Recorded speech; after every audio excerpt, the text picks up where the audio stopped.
Olá, vamos dar continuidade aqui ao estudo do Evangelho de João.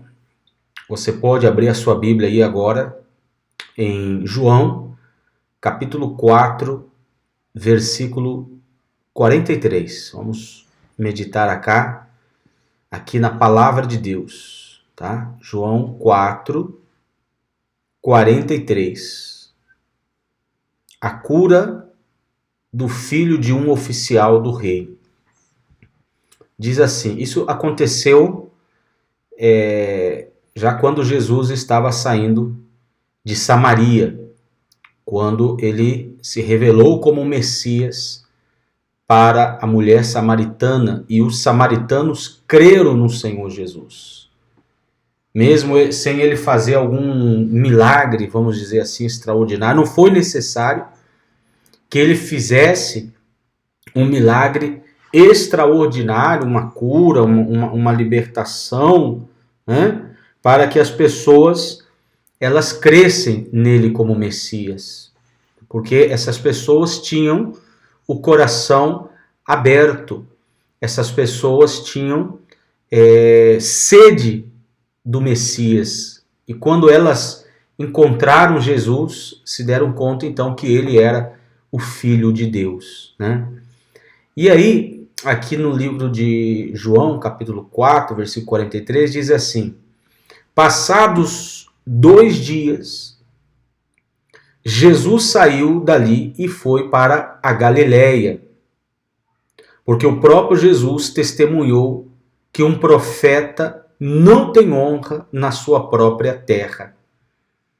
Então você vê que muitas pessoas elas não creram no Senhor Jesus porque ele saiu ali daquele lugar, né? O Messias saiu daquele lugar, mas ele tinha que sair dali porque as profecias do Antigo Testamento falavam que ele tinha que sair dali, mas você vê a incredulidade das pessoas na palavra de Deus, e também vemos aqui a falta de conhecimento da palavra de Deus, porque estava ali escrito no Antigo Testamento que Jesus ia sair dali, né? E eles fecharam o coração, ou seja, eles estavam mais preocupados com as religiosidades do que com as festas, com os cultos deles, do que verdadeiramente esquadrinhar, né? Esquadrinhar as Escrituras, a palavra de Deus. E o mesmo tem acontecido no dia de hoje. Como falamos ontem, né? Hoje as pessoas querem uma igreja onde pareça um teatro, pareça festa, um lugar de entretenimento, né? E a igreja não pode ser um lugar de entretenimento, não. A igreja deve ser um lugar onde se examine as Escrituras, aonde se pregue a palavra de Deus, leve o conhecimento bíblico para as pessoas, porque é isso que liberta, né? Conhecereis a verdade vos libertará, é a verdade que transforma, é a verdade que muda a vida das pessoas, né?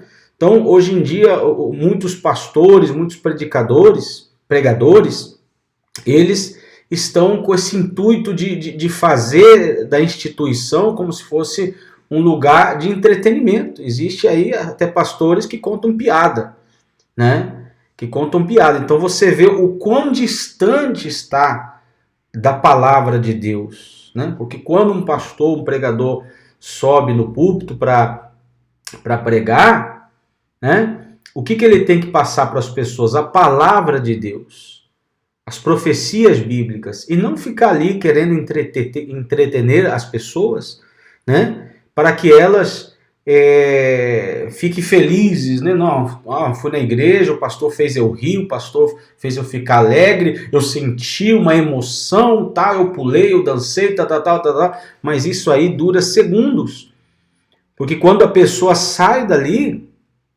né? Ela volta ao mesmo estado de antes, com a mesma vida. Ela não teve um verdadeiro encontro com Jesus. Ela não se entregou, ela não se santificou, ela não se consagrou. Por quê? Porque ao invés de pregar a verdade, ao invés de ensinar a pessoa os caminhos de Deus, levou para um outro caminho que não tem nada a ver com a palavra de Deus. E esse era o problema também ali dos judeus na época de Jesus. Eles estavam mais preocupados com as suas cerimônias religiosas do que esquadrinhar as escrituras. E o Messias chegou, estava ali diante deles, fez milagres, curou leprosos, expulsou demônios, disse palavras maravilhosas e muita gente não creu. Não creu. Por quê? Porque eles estavam distantes de Deus, distantes da palavra de Deus. Estavam mais preocupados em satisfazer o seu ego, em permanecer no seu estado, do que abrir o coração para ter uma transformação total, uma transformação completa na sua vida. Então, aqui diz assim, né? Vamos repetir aí o versículo 43. Passados 2 dias, Jesus saiu dali e foi para a Galiléia, porque o próprio Jesus testemunhou que um profeta não tem honra na sua própria terra. Assim, quando chegou a Galiléia, os galileus o receberam, porque viram todas as coisas que Jesus tinha feito, né? Então, por que os galileus o receberam em Jerusalém? Por ocasião da festa, a qual eles também tinham comparecido. Qual festa? Aquela festa que Jesus transformou água em vinho, né? Quando Jesus estava naquela festa em Canaã da Galiléia e transformou água em vinho, as pessoas ficaram maravilhadas com aquele milagre extraordinário que Jesus fez. Então você vê que as pessoas ali em Jerusalém, na Galiléia, estavam somente crendo em Jesus como um milagreiro. O que as pessoas estavam querendo somente é um milagreiro, mas elas não atentaram que Jesus não era apenas um milagreiro, por mais que ele fazia os milagres, mas a parte principal era a palavra que saía da boca dele, a palavra de salvação, porque o milagre é muito bom, uma bênção é muito boa, mas isso dura quanto tempo? Quantas são as pessoas que ela diz crer em Deus enquanto está recebendo um milagre, enquanto está recebendo uma bênção, enquanto está sentindo uma emoção, mas quando vem uma adversidade, um problema, uma situação, ela se afasta de Jesus. Por quê? Porque ela nunca se entregou, ela nunca se converteu, ela nunca entendeu verdadeiramente o que é o verdadeiro evangelho. O verdadeiro evangelho não é festa, o verdadeiro evangelho não é entretenimento, não é somente milagres, mas é a pregação da palavra de Deus. Então, eles ficaram ali crendo momentaneamente, vamos dizer assim, em Jesus, por causa daquele milagre que ele tinha feito em Jerusalém, né? Em Galiléia. Aí no versículo 46, diz assim: Jesus foi outra vez a Canaã da Galiléia, onde tinha transformado água em vinho. E havia ali um oficial do rei. Olha, quando ele chegou ali em Canaã da Galiléia, novamente, havia ali um oficial do rei, cujo filho estava doente em Cafarnaum. Quando ouviu dizer que Jesus tinha vindo para a Judéia, da Judéia para a Galiléia, foi até ele e pediu-lhe que fosse curar o seu filho, que estava morrendo. Então Jesus disse, né? Então você vê que quando Jesus chegou ali na Galiléia novamente, um oficial de um rei, sabendo que Jesus estava ali, correu para lá para que Jesus pudesse curar, foi pedir um milagre, foi pedir uma cura para o seu filho que estava doente, clamou a Jesus, né, pela sanidade, que fosse curar o seu filho que estava morrendo. Então Jesus lhe disse: se vocês não virem sinais e prodígios, de modo nenhum crerão. Olha só a afirmação aqui de Jesus. Ele disse categoricamente: se vocês não virem sinais e prodígios, de modo nenhum crerão. Em outras palavras, Jesus estava chamando eles de quê? De incrédulos. De incrédulos. Ou seja, a pessoa que só busca milagres, a pessoa que só busca bênçãos, a pessoa que só vai a igreja para buscar uma melhora de vida, essa pessoa é incrédula. Ah, mas eu creio em Jesus. Mas você crê num Jesus milagreiro. Se crê num Jesus milagreiro, não é esse o Jesus verdadeiro. O Jesus verdadeiro é o Alfa e o Ômega. É o Criador do universo. É o Messias. É o Salvador. É o Senhor. Muitas pessoas querem a Jesus só para receber. Mas não querem dar as suas vidas. Não querem se submeter. Não querem se entregar de corpo e alma ao Senhor Jesus. Não querem se separar, como falamos em outro vídeo, das trevas. Não querem se separar das trevas. Né? Amam mais as trevas do que a luz. Pessoas que muitas vezes ela passa a semana inteira nas trevas e ela vai um dia na igreja pensando que aquele momento que ela for na igreja vai trazer o benefício para ela. E muitas vezes vai só para receber algum milagre, receber alguma bênção ou sentir-se melhor. Quando não é esse o objetivo. O objetivo é que você vá se congregar, que você vá buscar a Deus pelo que Ele é, não somente pelo aquilo que Ele pode te dar, por aquilo que Ele pode te oferecer. Porque o maior presente que Deus pode nos dar é a sua própria presença. A presença de Deus na nossa vida é o mais importante, é o mais maravilhoso. Vale mais do que o ouro e a prata. O ouro e a prata vai passar. Como ele disse, o céu e a terra passarão, mas as minhas palavras, elas não passarão. Por isso Jesus deu essa palavra: se vocês não virem sinais e prodígios, de modo nenhum crerão, ou seja, incrédulos mesmo, né? O oficial pediu mais uma vez: Senhor, venha antes que o meu filho morra. Jesus respondeu: vá, o seu filho vai viver. Quer dizer, Jesus, mesmo vendo a fraqueza espiritual daquele povo que só estava buscando os milagres, ainda assim teve misericórdia, teve paciência, ainda assim ele foi longânimo, ele foi paciente, ele era a própria graça, né? Por isso Jesus é maravilhoso, né? É misericordioso, é compassivo, é longânimo. Só que nós não podemos abusar, vamos dizer assim, dessa paciência, desse amor de Jesus.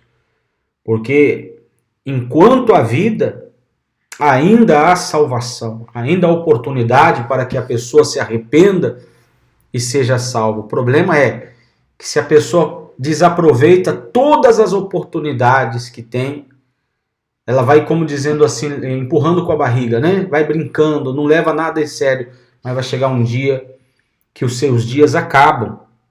E aí é o momento de prestar contas a Deus, verdade? E se a pessoa não nasceu de novo, então ela perdeu a sua salvação, a eternidade. E aí passará a eternidade no pior lugar que existe, que a Bíblia chama de lago de fogo e enxofre. Tá bom? Então, ele disse para aquele homem: vá, o seu filho vai viver. Naquele momento. O homem creu na palavra de Jesus e partiu. Já parou de insistir, porque ao princípio ele queria que Jesus fosse lá. Era praticamente dali onde Jesus estava para a casa do menino que estava enfermo, era praticamente 25 quilômetros de distância. Então Jesus não tinha táxi, não tinha carro. Ele ia ter que andar 25 quilômetros para chegar lá e curar. Mas não foi necessário, ele deu somente uma palavra. Ele deu uma palavra: vai, o teu filho vai viver. E o homem creu na palavra de Jesus. Então, por mais que ele não viu o seu filho curado, por mais que ele não viu o seu filho, né, sanado, ainda assim ele creu naquela palavra. E essa é uma fé que agrada a Deus. A gente, mesmo não vendo o milagre, mesmo não vendo todas as coisas acontecendo, mas a gente tem que confiar, a gente tem que crer, a gente tem que pedir, né, a Deus, orar, clamar, pedir e ter a certeza, porque a fé é isso. A fé é a certeza das coisas que se esperam, a convicção dos fatos que não se veem. Então o que você tem que fazer, meu amigo e minha amiga, é crer. Aquele homem creu na palavra de Jesus e partiu. Parou de insistir. Quando já estava a caminho, os seus servos vieram ao encontro dele, anunciando-lhe que o seu filho estava vivo. Ele nem tinha chegado em casa e os servos já estavam ali falando, olha, o seu filho está vivo, seu filho melhorou, seu filho foi curado. Então perguntou a que horas o seu filho havia se sentido melhor. Informaram, ontem, à 1h da tarde, a febre o deixou. Com isso, o pai reconheceu que aquela era precisamente a hora em que Jesus tinha dito a ele, o seu filho vai viver. E ele e toda a sua casa creram. E este foi o segundo sinal que Jesus fez depois de ir da Judéia para a Galiléia. Então, o primeiro sinal foi a transformação da água em vinho. O segundo sinal foi a cura, desse rapaz. Agora, o importante é que quando o homem perguntou, mas a que hora que ele melhorou? Ele melhorou a tal hora, e ele se deu conta que foi a hora exata que Jesus disse, vai, o teu filho vive. Foi a mesma hora, quando Jesus soltou aquela palavra, o filho dele foi curado. Então você vê aí, mais uma vez, vamos ressaltar a importância de nós estarmos apegados, à palavra de Deus. Porque quando cremos nessa palavra, ela se cumpre no momento que cremos. Ainda que os meus olhos não estão vendo, mas dentro de mim eu tenho que ter a certeza de que essa palavra vai se cumprir. Tá bom? Então, medite mais uma vez, volte a ler. Nós lemos do versículo 43, capítulo 4, versículo 43. Vamos parar por aqui para fazer a oração. E amanhã, se Deus nos permitir, vamos dar continuidade, aí já vamos avançar, vamos para o capítulo 5 do Evangelho de João. E todos os dias estaremos aqui meditando na palavra, aprendendo, pensando, entendendo, e principalmente teremos que submeter a nossa vida a essas palavras que estamos escutando, essas palavras que estamos aprendendo. Porque não adianta nada também saber, conhecer tudo e não praticar. O mais importante, é praticar a palavra de Deus, tá bom? E se você ainda não viu os outros vídeos, porque isso é uma série, hoje já é o 12º vídeo que estamos gravando aqui já, estudando o Evangelho de João. Se você não viu os outros vídeos, vai lá, se inscreve no canal, no meu canal, e veja todos os vídeos para você ir vendo passo a passo e conhecendo melhor esse Evangelho que é muito glorioso. Se a gente meditar passo a passo, seguramente que o Espírito Santo vai nos iluminar, tá bom? Se puder, compartilhe também esse vídeo com outras pessoas, para que a palavra fiel, verdadeira, pura do Evangelho, sem mistura, venha chegar a todas as pessoas, tá bom? Vamos então aqui fazer uma oração buscando a Deus. Senhor, nosso Deus e nosso Pai, em o nome do Senhor Jesus Cristo, nós, meu Deus, estamos aqui diante do Senhor para adorar, para glorificar, para exaltar o teu nome, meu Pai. Nós mesmo não vendo, cremos, meu Pai. Cremos, porque mais bem-aventurado é aquele que não vê e crê. Desgraçadamente, muitos estão sendo ensinados erradamente que a igreja é um lugar somente para buscar bênçãos e milagres. E transformam a igreja em uma instituição religiosa, aonde fazem daquele lugar somente um lugar de entretenimento, ao invés de levar a palavra de Deus. Claro que existem suas exceções. Mas, meu Pai, eu te peço agora que o Senhor venha tocar em cada coração, que o Senhor venha dar um entendimento a cada um de nós, para que não estejamos somente buscando as bênçãos, os milagres, mas buscando o Senhor, que é a maior bênção, é o maior milagre que podemos receber na nossa vida, é a tua presença. É o teu Espírito que nos foi dado, meu Senhor. E eu te peço por cada pessoa que ainda não creu, que ainda não se entregou, meu Deus. Toca nessa vida, que através dessa palavra, essa pessoa, meu Deus, venha ser liberta, venha ter um encontro real e verdadeiro com o Senhor. Ó Espírito Santo, meu Deus, receba, meu Deus, agora, meu Pai, a nossa vida. Meu Deus, perdoa os nossos pecados, perdoa as nossas falhas. Meu Deus, venha a ungir, venha consagrar, venha encher a nossa vida do teu Espírito, meu Deus, porque somos o templo do Espírito Santo.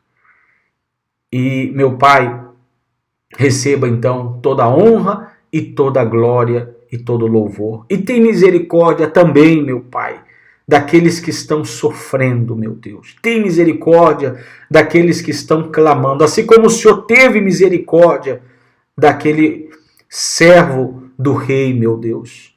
E o Senhor curou o filho dele através de uma palavra. Então, que agora mesmo essa pessoa receba a libertação, a cura, a transformação, o milagre, a bênção que o Senhor tem para dar a ela, meu Pai.